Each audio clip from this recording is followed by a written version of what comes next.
Hello, सभी दर्शकों का स्वागत है हमारे YouTube चैनल पे फुर्सत के पल। और आपका भी लेना है। हाँ, यहाँ पर मेरे साथ हैं हमारे बड़े भाई महेश चंद मटपाल जी, जो कि मटपाल फ्रूट एंड वेजिटेबल्स, इनकी एक अपनी गाड़ी है। इसमें ये फ्रूट और वेजिटेबल सप्लाई करते हैं हल्द्वानी से पहाड़ को, रानीखेत जालदी वाली रोड में। तो हम अभी चल रहे हैं ये भवाली गरम पानी भवाली वाली रोड में हम चल रहे हैं। और ये हनुमान जी का मंदिर है। ये यहाँ पर हनुमान जी का मंदिर है, काफ़ी सुंदर मंदिर। ये धारा भी है, देखिए यहाँ पर रोडवेज की बस रुकती है। तो इन्हीं सुंदर वादियों में हम अभी चल रहे हैं। हाँ, तो इसी बीच मैं आपको एक कहानी भी सुनाना चाहता हूँ कि एक बार की बात है। पॉज कर, ठीक है, ठीक है। कहानी अभी शुरू करते हैं हम, तो आगे का रास्ता ख़राब है, फिर शुरू करेंगे। ओके ओके, कहानी हम सुनाएंगे, आगे रास्ता ख़राब है, लेकिन साथ ही हम आपको ये दिखाएंगे कि यहाँ पर बीच में देखिए, जब 2 साल पहले बारिश हुई थी, ख़तरनाक बारिश हुई थी अक्टूबर के समय में, तो उससे ये पूरी रोड बह चुकी थी यहाँ पर। तो ये फिर चट्टान को काट कर नया रास्ता बनाया गया है। तो देखिए, ये हमारी दशा है, नेशनल हाईवे है ये, रानीखेत से हल्द्वानी जो नेशनल हाईवे है 87, इसकी ये अभी दशा है। देखिए, पूरा बोल्डर आने को तैयार हो रहे हैं ऊपर से। तो पहाड़ों में जो गाड़ी चलाना है, कितना टफ काम है। अभी एक आगे कार जा रही है UK 19 है, ये भी कोई किसी की पर्सनल गाड़ी होगी बेचारों की।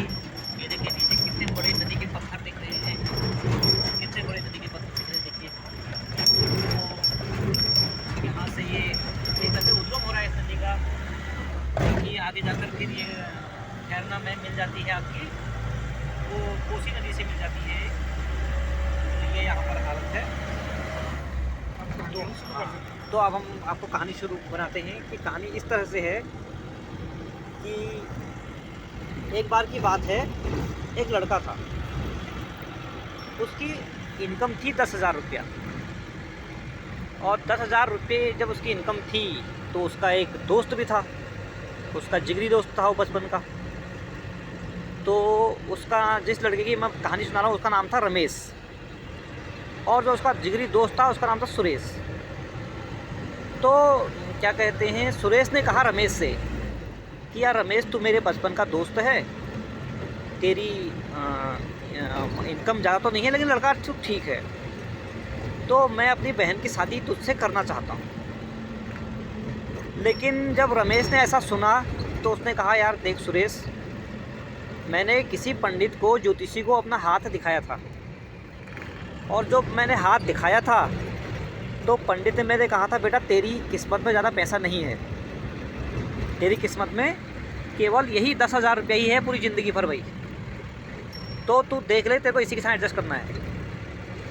तो फिर भी क्योंकि सुरेश को पता था कि रमेश अच्छा लड़का है, कोई उसमें ऐब नहीं है, चाल चलन ठीक है, व्यवहार है, अच्छा है, मितव्ययी है, मित्रों के साथ काफ़ी अच्छा दोस्ती निभाता है, तो उन्होंने कहा कोई बात नहीं, मुझे लगता है मेरी बहन तेरे साथ सुखी रहेगी, कोई बात नहीं, आय जितनी भी है उसमें तू कर लेगा।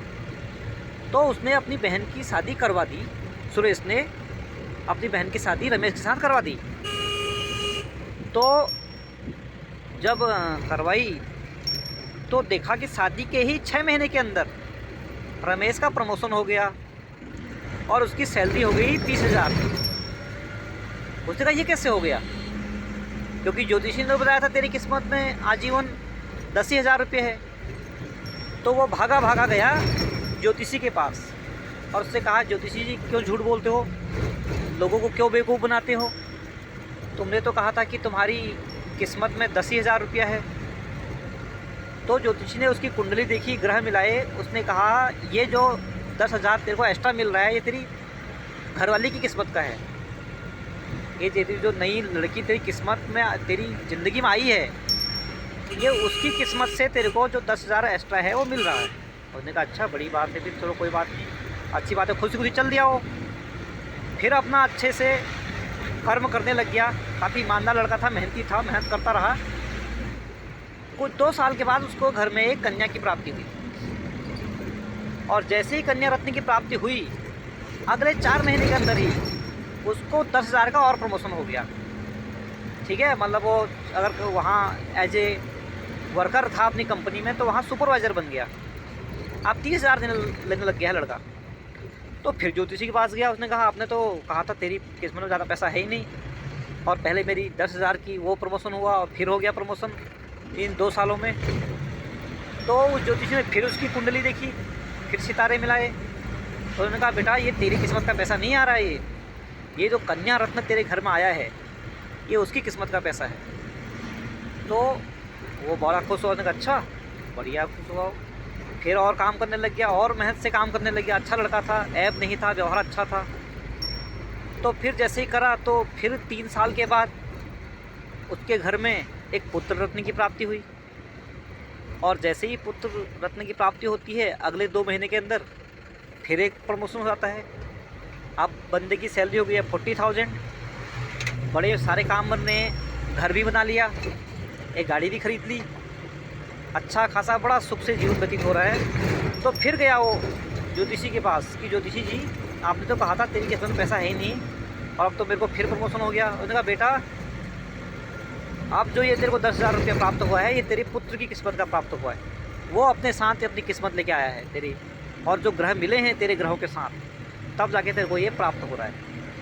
तो इसका मतलब यह है कि कई बार हमारी ज़िंदगी में जो लोग आते हैं, उनके किस्मत से भी हमें तरक्की की प्राप्ति होती है। तो इस कहानी से हमें 2 शिक्षा मिलती हैं कि एक तो हमें ईमानदारी से काम करना चाहिए, और दूसरा कभी भगवान से बहुत ज़्यादा चाहत नहीं रखनी चाहिए कि भगवान हमें ये दे दो, वो दे दो।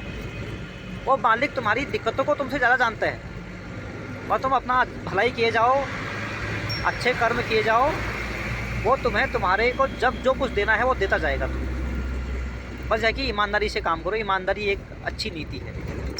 तो इसी के साथ हम इस स्टोरी को संपन्न करते हैं, और अपने भाई साहब मटवाल जी से पूछते हैं कि आपको ये कहानी कैसी लगी। बताइए।